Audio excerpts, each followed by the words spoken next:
Hello everyone, welcome back to my YouTube channel. दोस्तों, कैसे हैं आप सब? उम्मीद करती हूँ बहुत बढ़िया होंगे, मजे में होंगे। मैं भी बिल्कुल बढ़िया हूँ। तो आरआरबी टीचिंग रिक्रूटमेंट यानी कि रेलवे रिक्रूटमेंट बोर्ड ने टीचर्स की कुछ वैकेंसीज निकाली हैं। तो टीजीटी, पीजीटी और पीआरटी वाले बच्चों के लिए मैंने सीरीज स्टार्ट की हुई है। टीजीटी और पीजीटी वाले बच्चों का सिलेबस बिल्कुल सेम है, तो टीजीटी और पीजीटी वाले बच्चों के लिए ये सीरीज चल रही है जिसमें हम प्रोफेशनल एबिलिटी को कवर करें। और पीआरटी वाले बच्चों के लिए अलग से सीरीज मैंने स्टार्ट की है, अलग से प्लेलिस्ट आप लोगों को मिल जाएगी। प्रोफेशनल एबिलिटी सेक्शन की मैं बात कर रही हूँ, जो कि 50 नंबर की आप लोगों से पूछी जाएगी।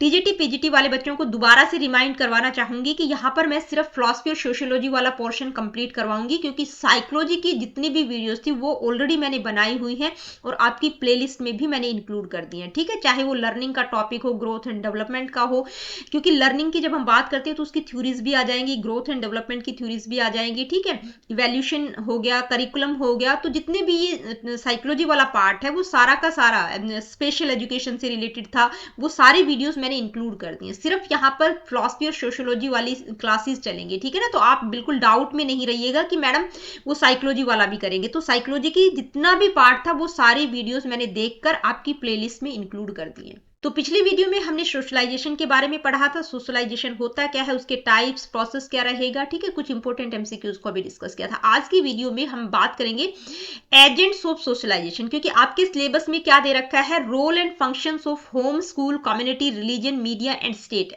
Agents of socialisation.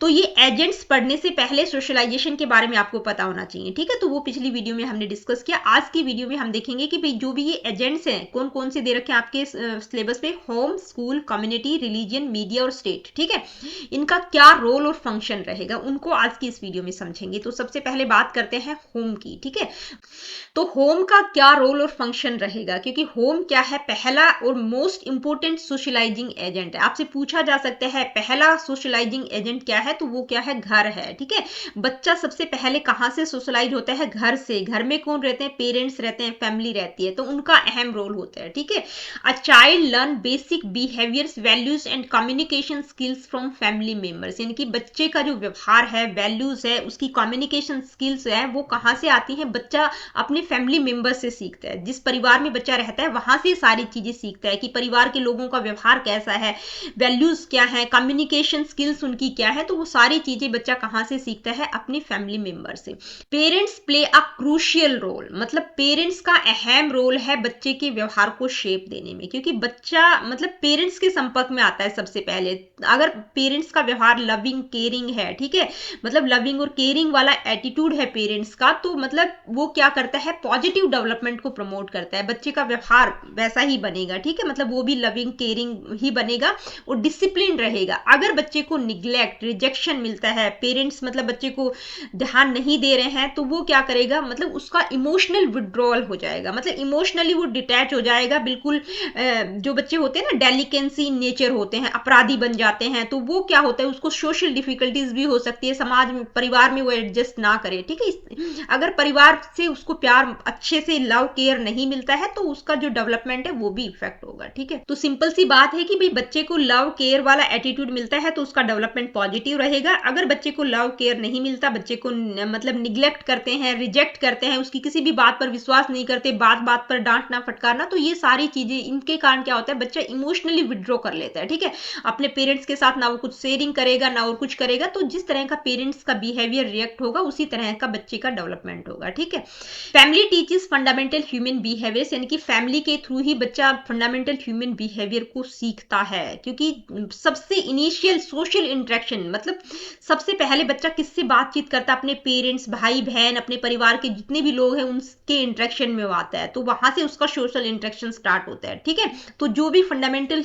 Human rights है, मतलब बच्चा अच्छी वैल्यूज सबसे पहले अपने परिवार से ही सीखता है, जो कि उसको सोशलाइज करता है। मतलब एक इनफॉर्मल मेथड है, इनफॉर्मल स्टेज है, बट बहुत एसेंशियल है। ठीक है, child rearing practices differ among families. अब हर फैमिली की मतलब बच्चा पालने की जो टेक्निक्स हैं, जो पैटर्न्स हैं, वो बिल्कुल डिफरेंट होंगे, क्योंकि हर फैमिली एक दूसरे से डिफरेंट होती है। ठीक है, तो उनके तरीके बिल्कुल डिफरेंट होंगे, लेकिन किसी भी तरीके से वो अपने बच्चे का पालन पोषण कर रहे हो, लेकिन जहां पर बच्चे को वार्मथ मिलता है, लव केयर वाला एटीट्यूड मिलता है, मतलब पेरेंट्स और चाइल्ड की जो रिलेशनशिप है वो बेहतर है, तो बच्चे का जो डेवलपमेंट है वो हेल्दी डेवलपमेंट होगा। अ caring and responsive family helps a child develop respect for elders, tolerance and adaptability. भाई जो भी फैमिली बहुत केयरिंग है, रिस्पॉन्सिबल फैमिली है, ठीक है, मतलब उत्तरदायित्व वाली फैमिली है, बड़ों की रिस्पेक्ट की जाती है, जहां पर एल्डर्स को रिस्पेक्ट दिया जाता है, टॉलरेंस अडेप्टेबिलिटी है, तो बच्चे भी उसी तरह के बनेंगे। यानी कि एक देखभाल करने वाली और उत्तरदायी परिवार बच्चों में बड़ों के प्रति सम्मान, सहनशीलता और अनुकूलन क्षमता विकसित करने में मदद करता है। तो फैमिली पेरेंट्स का बहुत बड़ा रोल है, यानी कि होम क्या है, एक पहला और मोस्ट इंपोर्टेंट सोशलाइजिंग एजेंट है।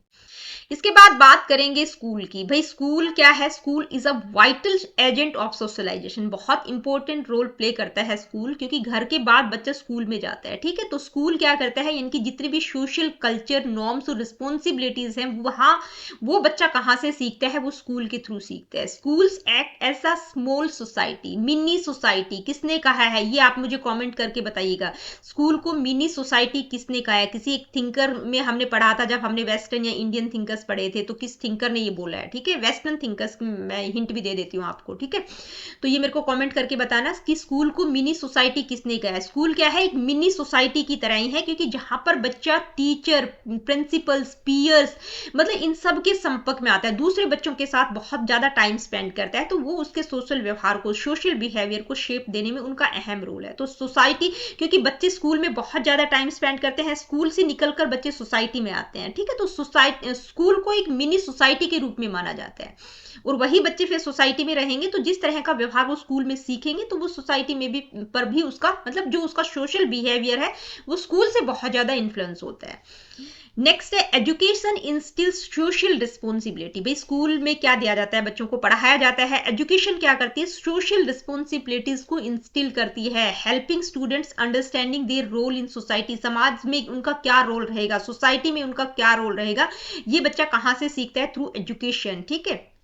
Students from different backgrounds study together, interact in diverse ways and learn societal traditions। भाई स्कूल क्या है, स्कूल एक ऐसी जगह है जहां पर डाइवर्स लर्नर्स, मतलब अलग अलग विविधताओं वाले, डिफरेंट बैकग्राउंड वाले बच्चे एक साथ स्टडी करते हैं, मतलब उनका बैकग्राउंड भी डिफरेंट होता है, बच्चे भी डिफरेंट होते हैं, तो वहां से वो सोसाइटल ट्रेडिशंस को सीखते हैं, अलग अलग तरीके, मतलब कोई बच्चा किस तरह का है, कोई बच्चा किस तरह का, तो वहां से वो बहुत सारी चीजें सीखते हैं, ठीक है। सोसाइटल ट्रेडिशन बच्चा कहाँ से सीखता है, स्कूल से सीखता है। Participation in school activities and events develop essential social qualities, attitudes and behaviors in children। भाई बच्चा स्कूल में रहता है तो अलग अलग तरह की करिकुलर, को करिकुलर एक्टिविटीज, मतलब वहां पर जितनी भी तरह की एक्टिविटीज, फंक्शंस, इवेंट्स होते हैं, तो वहां पर जब बच्चा पार्टिसिपेट करता है तो उसमें किस तरह की क्वालिटीज का डेवलपमेंट होता है, सोशल क्वालिटीज, एटीट्यूड और बिहेवियर का डेवलपमेंट होता है, वहां से वो बहुत सारी चीजें सीखता है, ठीक है, जब वो अलग अलग इवेंट्स में पार्टिसिपेट करता है।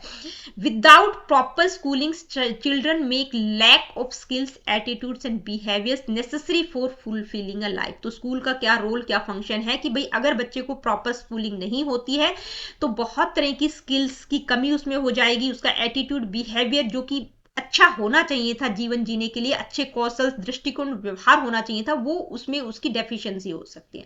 तो स्कूलिंग बहुत इंपॉर्टेंट है। अब स्कूल के बाद बात करेंगे टीचर की, क्योंकि टीचर का भी अहम रोल है। स्कूल में कौन होते हैं, टीचर्स होते हैं। तो टीचर्स सिग्निफिकेंट रोल प्ले करते हैं बच्चे को सोशलाइज करने में। दे shape students intellectual and moral development. बच्चे को पढ़ाते हैं, उनका कॉग्निटिव डेवलपमेंट भी होता है और मोरल डेवलपमेंट भी होता है। तो टीचर का अहम रोल है। टीचर किस तरह से इन्फ्लुएंस करता है स्टूडेंट्स को, भाई वो इंकरेज कर सकता है, उनको इंगेज कर सकता है लर्निंग और इंटेलेक्चुअल एक्टिविटीज के लिए, मोटिवेट करता है, फीडबैक प्रोवाइड करता है, time to time guidance provide करता है, जो भी डिजायरेबल कंडक्ट के लिए उनका व्यवहार कैसा होना चाहिए उसके लिए टाइम टू टाइम गाइड करना।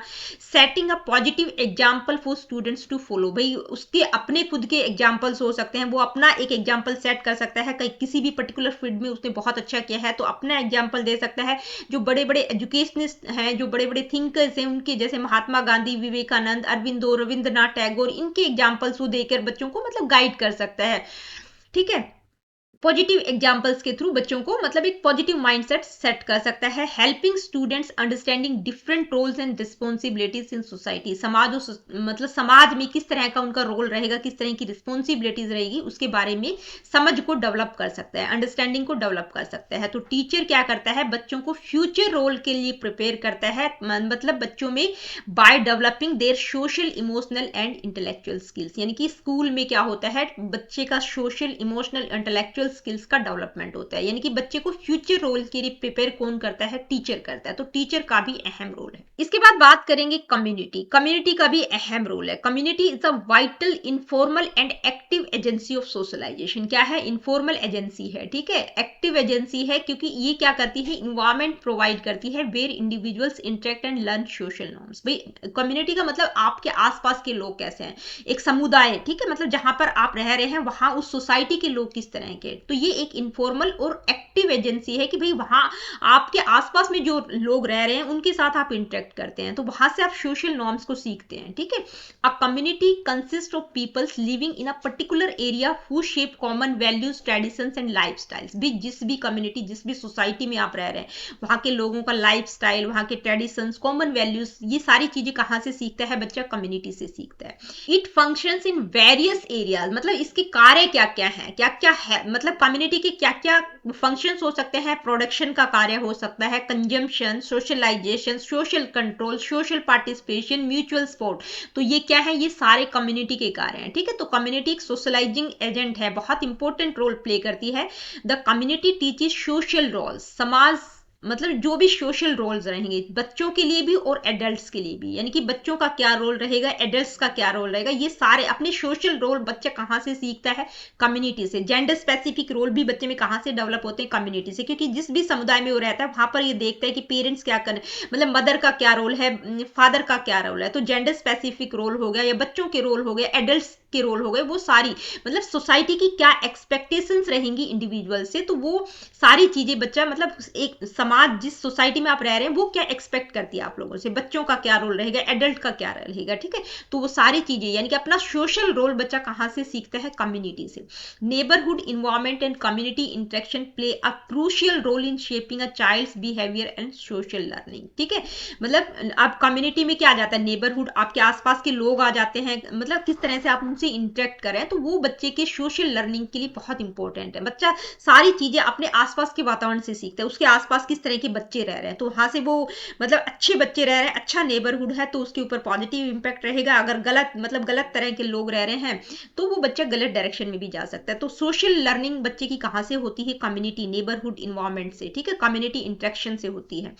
Social events like fairs, festivals and ceremonies provide children with opportunities to participate and develop social values like cooperation, tolerance and mutual respect. भाई सोसाइटी जिस भी कम्युनिटी में बच्चा रह रहा है तो वहां पर अलग अलग तरह के फंक्शंस, फेयर्स, फेस्टिवल, सेरेमनीज होती रहती हैं। मतलब जो भी तीज त्योहार आता है तो वहां पर अलग अलग तरह के इवेंट्स होते रहते हैं, तो वहां से बच्चे को मतलब अपॉर्चुनिटीज मिलती हैं, वो उनमें पार्टिसिपेट कर सकता है। बच्चे में सोशल वैल्यूज का डेवलपमेंट होता है, ठीक है, कॉपरेशन हो गया, टॉलरेंस हो गया, म्यूचुअल रिस्पेक्ट हो गया, ये सारी चीजें बच्चा वहां से सीखता है, इस तरह के इवेंट्स से सीखता है। कम्युनिटी फोस्टर्स सिविक वर्च्यूज, भाई जो मतलब नागरिक गुणों को बढ़ावा कहां से मिलता है, कम्युनिटी से मिलता है। सिविक वर्च्यूज को फोस्टर कौन करता है, कम्युनिटी करती है, जैसे सर्विस हो गया, ठीक है, सेवा भाव हो गया, सैक्रिफाइस हो गया, कॉपरेशन हो गया। बच्चे को मतलब एक समाज के प्रति एक रिस्पॉन्सिबल नागरिक वाली फीलिंग कहां से डेवलप होती है, यानी कि जो सिविक वर्च्यूज है, जो नागरिक गुणों को बढ़ावा देने वाली चीजें हैं, वो बच्चा समुदाय से सीखता है, कम्युनिटी से सीखता है। इसके बाद बात करेंगे religion, role and functions of religion as an agent of socialisation. भाई धर्म का क्या रोल रहेगा, तो रिलीजन एक क्रूशियल रोल प्ले करता है इंडिविजुअल्स को सोशलाइज होने में, ठीक है। ये क्या करता है, moral values and sense of community को इंस्टिल करता है, यानी कि बच्चों में नैतिक विकास और सामुदायिक भावना का विकास कहां से होता है, धर्म के थ्रू होता है। क्योंकि बच्चे जब एक दूसरे के संपर्क में आते हैं, children interact with others from their own and different religions, भाई अपने धर्म वाले बच्चों से भी मिलते हैं, दूसरे रिलीजन वाले बच्चों से भी जब वो मिलते हैं तो वहां से बच्चे बहुत सारी चीजें सीखते हैं, ठीक है, उनके क्या फेथ बिलीफ है, किस तरह का धर्म है, उनके धर्म में क्या कुछ कहा गया है, तो वहां से बच्चों में रिस्पेक्ट, कॉपरेशन और सोशल हार्मोनी डेवलप होती है। मतलब सामाजिक सामंजस्य, कॉपरेशन और रिस्पेक्ट दूसरे धर्म के बच्चों के प्रति भी उसमें होती है, ठीक है। तो एक पॉजिटिव एस्पेक्ट में इस चीजों को देखना है। कई बार क्या होता है ना कि धर्म का नाम सुनते ही नेगेटिव चीजें दिमाग में आ जाती है, ठीक, कि वो उस धर्म का है, वो उस धर्म का। तो स्कूलों में भी यही सिखाया जाता है कि भाई सब धर्म एक जैसे हैं, सभी को रिस्पेक्ट करना है। तो बच्चे वहां से कॉपरेशन, रिस्पेक्ट और सोशल हार्मोनी वहां से बच्चों में डेवलप होती है, ठीक है। Religious teachings increases virtues such as sympathy, respect, tolerance and mutual understanding. यानी कि जितनी भी रिलीजियस टीचिंग्स हैं, धार्मिक शिक्षाएं हैं, क्या बताती हैं कि आपको सिंपैथी यानी कि सहानुभूति, रिस्पेक्ट, टॉलरेंस, म्यूचुअल अंडरस्टैंडिंग, इस तरह के वर्च्यूज बच्चे में कहां से डेवलप होते हैं? धर्म के थ्रू। जितनी भी वो शिक्षाएं होती हैं, हम कोई भी बुद्धा की पढ़ते हैं, जैन धर्म के बारे में पढ़ते हैं, अलग अलग धर्मों के बारे में हम सीखते हैं, तो वहां से हमें ये सारी चीजें किसके थ्रू डेवलप होती हैं? रिलीजन के थ्रू ही तो डेवलप होती हैं, ठीक है। It provides a moral framework, यानी कि ये मोरल फ्रेमवर्क कौन प्रोवाइड करता है? रिलीजन प्रोवाइड करता है। ये इंडिविजुअल्स को गाइड करता है ethical behaviour and community participation के लिए। मतलब आपका जो व्यवहार है, आपका आचरण नैतिक होना चाहिए। समुदाय में आपका जो पार्टिसिपेशन होगा उसके लिए गाइड कौन करता है? रिलीजन करता है, यानी कि एक मोरल फ्रेमवर्क प्रोवाइड करता है। तो अगर आपको मतलब पॉजिटिव एस्पेक्ट देखना है, अदरवाइज अगर हम बात करें तो धर्म के आधार पर लड़ाई, दंगे फसाद, ये सारी चीजें भी होते हैं, लेकिन हमें पॉजिटिव पहलू पर फोकस करना है, ठीक है। यानी कि रिलीजन का बहुत अहम रोल है बच्चे को सोशलाइज करने में, कि नेगेटिव डायरेक्शन की तरफ नहीं जाना है। किसी भी चीज को आप देख रहे हैं तो पॉजिटिवली उसको एक्सेप्ट करना है, ठीक है। तो मोरल फ्रेमवर्क भी प्रोवाइड करता है। रिलीजियस टीचिंग्स, जो जितनी भी रिलीजियस टीचिंग्स हैं वो क्या करती हैं? Virtue, sympathy, respect, tolerance, mutual understanding को डेवलप करती हैं। दूसरे धर्म के बच्चों से भी बच्चा बहुत सारी चीजें सीखते हैं, रिस्पेक्ट, कॉपरेशन, सोशल हार्मोनी, ठीक है। तो धर्म का अहम रोल है। आगे बढ़ते हैं, बात करेंगे role and functions of media as an agent of socialisation. Media का क्या रोल रहेगा? देखिए, मास मीडिया का बहुत इंपॉर्टेंट रोल है, मतलब बहुत पावरफुल रोल प्ले करता है। पावरफुल टूल के रूप में हम इसको मान सकते हैं कि ये बहुत पावरफुल टूल है सोशलाइजेशन का। क्या करता है मास मीडिया? इंफॉर्मेशन को स्प्रेड करता है। भाई आज की डेट में आप एक जगह बैठकर बहुत मतलब पूरे वर्ल्ड के बारे में जानकारी ले सकते हैं। ये किसके थ्रू पॉसिबल है? मास मीडिया के थ्रू, ठीक है। तो मास मीडिया इंफॉर्मेशन को स्प्रेड करता है। जितने भी सोसाइटल बिलीव्स, एटीट्यूड्स और बिहेवियर्स हैं वो इन्फ्लुएंस होते हैं किसके थ्रू? मास मीडिया से इन्फ्लुएंस होते हैं, ठीक है। मीडिया, अब मीडिया की जब हम बात करते हैं तो इसमें प्रिंट मीडिया और नॉन प्रिंट मीडिया दोनों तरह के मीडियाज आ जाते हैं, यानी कि बुक्स, न्यूज़पेपर, मैगजीन्स के थ्रू हम इंफॉर्मेशन ले रहे हैं। या नॉन प्रिंट मीडिया में आपका radio, television, movies, social media आ जाएगा, जिसका अहम रोल है। सोशल मीडिया के थ्रू तो मतलब आजकल लोग बिल्कुल चिपके हुए हैं सोशल मीडिया पे, तो ठीक है। Purpose of media is to reach a large audience. Media का पर्पज क्या है? कि लार्ज ऑडियंस तक उसकी रीच है, मतलब इंफॉर्मेशन को स्प्रेड करता है without direct personal contact, making it is a wide spread agent of socialisation. मतलब डायरेक्ट कॉन्टैक्ट नहीं है, लेकिन बिल्कुल वर्ल्ड वाइड लेवल पर इंफॉर्मेशन को स्प्रेड करता है, ठीक है। हर एक देश के बारे में आज हम घर बैठे जानकारी ले सकते हैं। किसके थ्रू पॉसिबल है? मीडिया के through. Media impacts various aspects of society, मतलब अलग अलग एस्पेक्ट को भी इंपैक्ट करता है। पॉलिटिक्स में क्या चल रहा है, कल्चर क्या है, लैंग्वेज, स्पिरिचुअलिटी, ठीक है। ये सारी चीजें, मतलब ये जितने भी एस्पेक्ट हैं सोसाइटी के, इन सबको इन्फ्लुएंस कौन करता है? मीडिया इन्फ्लुएंस करता है, ठीक है। It connects people world wide, मतलब वैश्विक तौर पर लोगों को जोड़ने का काम कौन करता है? मीडिया करता है, ठीक है। मीडिया का सिग्निफिकेंट रोल है सोसाइटल वैल्यूज और नॉर्म्स को, मतलब एक बहुत सिग्निफिकेंट फोर्स, एक पावरफुल फोर्स समझ सकते हैं, जो कि सोसाइटल वैल्यूज और नॉर्म्स को शेप देता है। अब एक मतलब इसका बहुत बड़ा नुकसान भी है मास मीडिया का, सोशल मीडिया का। Excessive media uses may reduce the influence of other socialising agents, यानी कि जो दूसरे सोशलाइजिंग एजेंट्स हैं, फैमिली हो गया, नेबरहुड होगा, कम्युनिटी हो गया, तो इनके इन्फ्लुएंस को ये कम कर देता है। कि भाई आप बिल्कुल मतलब मास मीडिया के साथ एकदम चिपके हुए हैं, आप पूरा दिन फोन में ही लगे पड़े हैं, ठीक है। मतलब जो आपको फैमिली को टाइम देना था, परिवार, बच्चों को जो टाइम देना था, वहां पर आप बिल्कुल ध्यान ही नहीं दे रहे हैं, बिल्कुल आप पूरा दिन फोन में ही वेस्ट कर रहे हैं। तो वो एक बहुत बड़ा नुकसान है, ठीक है। यानी कि वो दूसरे जो सोशलाइजिंग एजेंट्स हैं उनको रिड्यूस कर देता है, उनके इन्फ्लुएंस को रिड्यूस करता है, है, ठीक है। जैसे फैमिली हो गया, स्कूल हो गया, बच्चे स्कूल के प्रति भी बहुत अवेयर नहीं है, मतलब स्कूल का होमवर्क छोड़ देंगे लेकिन फोन में चिपके पड़े हैं। तो देखिए अगर मीडिया का बहुत ज्यादा आप यूज करेंगे, सोशल मीडिया का एक्सेसिव यूज करेंगे, तो वो जितने भी दूसरे सोशलाइजिंग एजेंट्स हैं उनके टाइम को रिड्यूस करता है, ठीक है। तो ये एक इसका बहुत बड़ा नुकसान हम कह सकते हैं। इसके बाद बात करेंगे role and functions of state. भाई स्टेट का क्या रोल रहेगा? स्टेट क्या है, एक एक्टिव रोल प्ले करता है, मतलब जितने भी सिटीजन हैं उनके व्यवहार, वैल्यूज और बिलीफ सिस्टम को शेप कौन देता है? स्टेट। जब स्टेट की हम बात करते हैं तो एक प्रकार से गवर्नमेंट की बात कर रहे हैं, ठीक है। तो ये किस तरह से इन्फ्लुएंस करता है कि भाई स्टेट का काम क्या है? लॉज बनाना, पॉलिसीज लेकर आना, उनको रेगुलेट करना, ठीक है। एजुकेशनल पॉलिसीज क्या रहेंगी जिसके थ्रू बच्चे, मतलब बच्चे सीखते हैं, ठीक है। एजुकेशन पॉलिसीज क्या करती है? लर्निंग इन्वायरमेंट को शेप देती है कि भी बच्चे जो है अपनी नॉलेज को भी डेवलप करते हैं, सोसाइटी के प्रति अवेयरनेस भी वहां कहां से आती है? एजुकेशन पॉलिसी जो भी बनाई जाती है उनके थ्रू आती है। लॉज क्या करते हैं? जितने भी लॉज होते हैं वो बिहेवियर को रेगुलेट करते हैं, यानी कि सिटीजनशिप के राइट्स और रिस्पॉन्सिबिलिटीज क्या रहेंगी, भाई नागरिकों की क्या अधिकार है, उनकी रिस्पॉन्सिबिलिटीज क्या रहेंगी समाज के प्रति, सोसाइटी के प्रति, तो उनको रेगुलेट, यानी कि बिहेवियर को रेगुलेट कौन करते हैं? लॉज करते हैं। नेशनल आइडेंटिटी और सिविक रिस्पॉन्सिबिलिटीज कहां से इंस्टिल होती हैं? स्टेट गवर्नमेंट जो भी पॉलिसीज, प्रोग्राम, इनिशिएटिव्स लेती है उसके थ्रू आपकी राष्ट्रीय पहचान बनती है। जितने भी सिविक रिस्पॉन्सिबिलिटी, मतलब जो नागरिक जिम्मेदारियां हैं वो कहां से इंस्टिल होती है, बच्चे में कहां से आती हैं? स्टेट गवर्नमेंट के जो भी प्रोग्राम्स होते हैं, जो भी अलग अलग तरह की इनिशिएटिव्स गवर्नमेंट लेती है उसके थ्रू डेवलप होती हैं, ठीक है। और स्टेट क्या करता है? जो अलग अलग एस्पेक्ट्स हैं लाइफ के, भाई जैसे हेल्थ केयर हो गया, जैसे स्वास्थ्य सेवा हो गया, एम्प्लॉयमेंट, रोजगार से रिलेटेड चीजें, फैमिली स्ट्रक्चर हो गया, सोशल नॉर्म्स हो गया, इनको शेप कौन देता है? स्टेट। यानी कि स्टेट जो अलग अलग एस्पेक्ट्स हैं लाइफ के उनको भी इन्फ्लुएंस करता है, तो स्टेट का अहम रोल है। इसके बाद बात करेंगे नेबरहुड। तो देखिए वैसे अगर हम नेबरहुड की बात करें तो नेबरहुड कम्युनिटी में ही आ जाता है, लेकिन एक्टिव नेबरहुड, कई बार क्या होता है कि नेबरहुड अलग से भी पूछ लिया जाता है, तो नेबरहुड वैसे तो कम्युनिटी में ही आ जाता है, लेकिन नेबरहुड का अहम रोल होता है क्योंकि नेबरहुड को हम पड़ोस, आपके आसपास में कौन रह रहा है, वो एक एक्सटेंडेड फैमिली की तरह ही एक्ट करता है कि आप अपने आसपास के लोगों से बहुत ज्यादा कनेक्ट हो जाते हैं, ठीक है। आपके मतलब आपके पड़ोस में कौन रह रहा है, तो हम कई बार एक फैमिली मेंबर की तरह ही हम उसको ट्रीट करते हैं। तो नेबरहुड क्या करता है? एक एक्सटेंडेड फैमिली की तरह ही एक्ट करता है, जो बच्चे के व्यवहार को, मतलब बच्चे के सोशलाइजेशन को इन्फ्लुएंस करता है। अगर सपोर्टिव नेबरहुड है तो वो पॉजिटिव सोशल बिहेवियर को इन्फ्लुएंस करता है, फोस्टर करता है।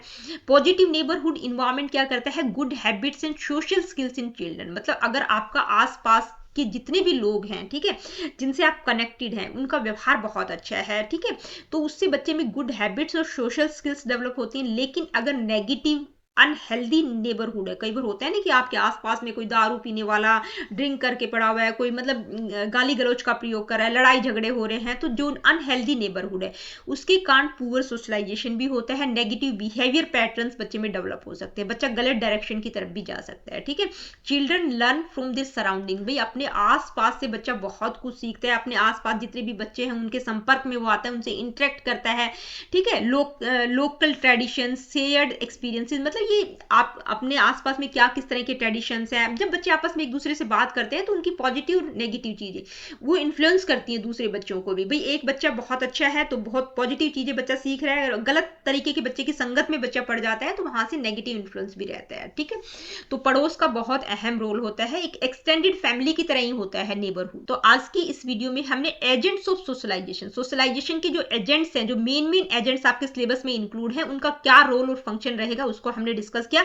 अब इस टॉपिक से रिलेटेड कुछ इंपोर्टेंट एमसीक्यूज को डिस्कस करेंगे। Let me see what is the first question, which of the following is the primary agent of socialisation, यानी कि इनमें से प्राइमरी एजेंट क्या रहेगा सोशलाइजेशन का? स्कूल, फैमिली, मीडिया या पीयर ग्रुप? तो प्राइमरी क्या रहेगा? फैमिली, यानी कि सबसे पहले बच्चा किसके संपर्क में आता है? फैमिली। नेक्स्ट क्वेश्चन है, who refer to the family as a transmission belt between the individual and society, यानी कि इंडिविजुअल और सोसाइटी के बीच में फैमिली को कहा है, एक शब्द यूज किया गया है क्या? ट्रांसमिशन बेल्ट, यानी कि संचार बेल्ट का प्रयोग किया है। तो ये किसके द्वारा कहा गया? ये एक फैक्चुअल क्वेश्चन है, थोड़ा ध्यान में रख लीजिएगा, ठीक है। दुर्खिम पार्सन्स, स्कूले या मीड, तो ये किसने कहा है? पार्सन्स ने ये बोल शब्द यूज किया है। ट्रांसमिशन बेल्ट यानी कि संचार बेल्ट कहा है फैमिली को, ठीक है, कि वो इंडिविजुअल और सोसाइटी के बीच में एक संचार बेल्ट की तरह है। नेक्स्ट क्वेश्चन क्या है, आइए देखते हैं। नेक्स्ट क्वेश्चन है which of the following is an informal agent of socialisation, यानी कि इनमें से इनफॉर्मल एजेंट क्या रहेगा सोशलाइजेशन का? Neighbourhood, media, family, all of the above. तो ये सारे ही क्या है? इनफॉर्मल एजेंट है सोशलाइजेशन के।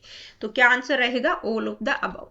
नेक्स्ट क्वेश्चन है in school socialization occurs through, भाई स्कूल में सोशलाइजेशन कैसे होता है? Hidden curriculum, direct instructions, peer instructions, all of the above. तो हिडन करिकुलम का मतलब बच्चा जो भी मतलब जो प्रिस्क्राइब जो स्ट्रक्चर्ड करिकुलम है उसके अलावा हिडन करिकुलम का मतलब है जो बच्चा आसपास जो भी फंक्शंस हो रहे हैं, जो भी वैल्यूज हैं, जो भी बच्चा करिकुलर एक्टिविटीज में पार्टिसिपेट करके जो चीजें सीख रहे हैं, तो उसको हिडन करिकुलम कहा गया है। तो वहां से भी बच्चा बहुत सारी चीजें सीखता है, डायरेक्ट इंस्ट्रक्शन से भी सीखता है, पीयर इंस्ट्रक्शन से भी सीखता है।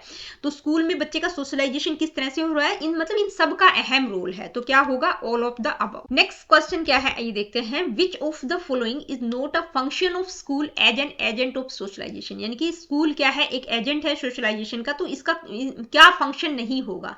Teaching norms and values, providing moral guidance, political socialisation, earning income. तो देखिए नॉर्म्स और वैल्यूज भी टीच करता है, मोरल गाइडेंस भी प्रोवाइड करता है, पॉलिटिकल सोशलाइजेशन भी बच्चे का होता है, पॉलिटिक्स के बारे में भी बच्चा अवेयर कहाँ से होता है? स्कूल से चीजें सीखता है। इनकम अर्निंग करना ये स्कूल में नहीं होता है भाई, वहां से इनकम अर्निंग नहीं करता है, ठीक है। Next question, which of the following best describe the teacher's role in socialisation, इनमें से टीचर का बेस्ट रोल क्या होगा सोशलाइजेशन में, बच्चे को सोशलाइज करने में?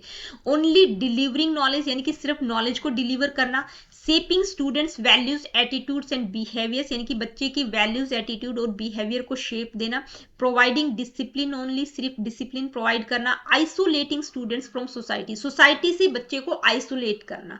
तो क्या बेस्ट रोल रहेगा? Shaping students values attitudes and behaviours. Next question क्या है, आइए देखते हैं। विच कम्युनिटी एक्टिविटी, ये क्या है? ये कम्युनिटी एक्टिविटी है जो कंट्रीब्यूट करती है सोशलाइजेशन में। तो इनमें से ये जो कम्युनिटी एक्टिविटी है, इनमें से सबसे अहम रोल किसका रहेगा? किस कम्युनिटी एक्टिविटी का रहेगा?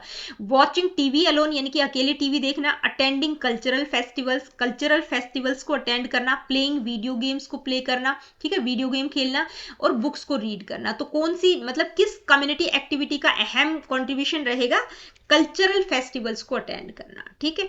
Next question, which of the following is the most powerful modern agent of socialisation, यानी कि सबसे पावरफुल और मॉडर्न एजेंट क्या है सोशलाइजेशन का? इनमें से फैमिली, स्कूल, मास मीडिया या रिलीजन। तो सबसे पावरफुल कौन सा है? मास मीडिया, मतलब जिसके द्वारा जो इंफॉर्मेशन है बड़े लेवल पर स्प्रेड होती है, ठीक है, और मॉडर्न एजेंट भी है। नेक्स्ट क्वेश्चन क्या है, ये देखते हैं। Which of the following is a latent function of education, यानी कि इनमें से एजुकेशन का लेटेंट फंक्शन क्या है? Developing critical thinking, transmission of knowledge, social integration या सर्टिफिकेशन। लेटेंट का मतलब जो छुपा हुआ कार्य है वो क्या है? तो एजुकेशन क्या करती है? सोशल इंटीग्रेशन में हेल्प करती है, ठीक है, सामाजिक एकीकरण के लिए हेल्प करती है। Next question, which socialization agent plays a crucial role in transmitting cultural heritage and values, यानी कि ये जो विच सोशलाइजेशन एजेंट, यानी कि इनमें से कौन सा सोशलाइजेशन एजेंट जो है क्रूशियल रोल प्ले करता है कल्चरल हेरिटेज और वैल्यूज को ट्रांसमिट करने में? किसके थ्रू, मतलब जो भी वैल्यूज हैं उसको ट्रांसमिट किया जा सकता है? गवर्नमेंट, स्कूल, मीडिया या फैमिली। तो ये कल्चरल वैल्यूज किसके थ्रू ट्रांसमिट होती है? फैमिली का सबसे अहम रोल होता है, ठीक है, सबसे पहले बच्चा फैमिली से ही कल्चरल वैल्यूज को सीखता है। नेक्स्ट क्वेश्चन क्या है, ये देखते हैं। The process by which individuals learn and internalize societal norms and values is called, मतलब वो कौन सा प्रोसेस है? उस प्रोसेस को आप क्या कहेंगे जिसके थ्रू इंडिविजुअल्स मतलब सोसाइटल नॉर्म्स और वैल्यूज को इंटरनलाइज करता है और सीखता है, तो उसको हम क्या कहते हैं? सोशलाइजेशन, ठीक है। Next question, how does religion act as an agent of socialisation, भाई रिलीजन सोशलाइजेशन एजेंट के रूप में किस तरह से काम करता है? बाय प्रमोटिंग सोशल कोहेशन, यानी कि सामाजिक सामंजस्य को प्रमोट करता है, बाय इन्फोर्सिंग गवर्नमेंट लॉज, यानी कि गवर्नमेंट लॉज को इन्फोर्स करता है, कल्चरल डिफरेंसेस को इलिमिनेट करता है, या जो स्कूल करिकुला है उसको कंट्रोल करता है। तो क्या रोल रहेगा रिलीजन का? यानी कि सामाजिक सामंजस्य को प्रमोट करता है, सोशल कोहेशन को प्रमोट करता है। नेक्स्ट क्वेश्चन क्या है, आइए देखते हैं। What role does neighbourhood play in child socialization? भाई बच्चे की सोशलाइजेशन में नेबरहुड का क्या रोल रहेगा? इट हैज नो इम्पैक्ट, कोई इम्पैक्ट नहीं रहेगा। It only influences economic status को सिर्फ इन्फ्लुएंस करेगा। It provide social experiences and role models. ये क्या प्रोवाइड करता है? सोशल एक्सपीरियंसेस और रोल मॉडल्स प्रोवाइड करता है। It replaces the role of family, या फैमिली के रोल को रिप्लेस करता है। तो क्या रोल रहेगा? सोशल एक्सपीरियंसेस और रोल मॉडल्स प्रोवाइड करता है। Next question, what is the primary way the state influences socialization? मतलब इनमें से कौन सा प्राइमरी वे रहेगा, प्राथमिक वे रहेगा कि भाई स्टेट सोशलाइजेशन को इन्फ्लुएंस करता है? थ्रू मीडिया प्रोपोगेंडा, यानी कि मीडिया का जो प्रोपोगेंडा है उसके through. By enacting laws and policies, यानी कि लॉज और पॉलिसीज का क्या काम रहेगा?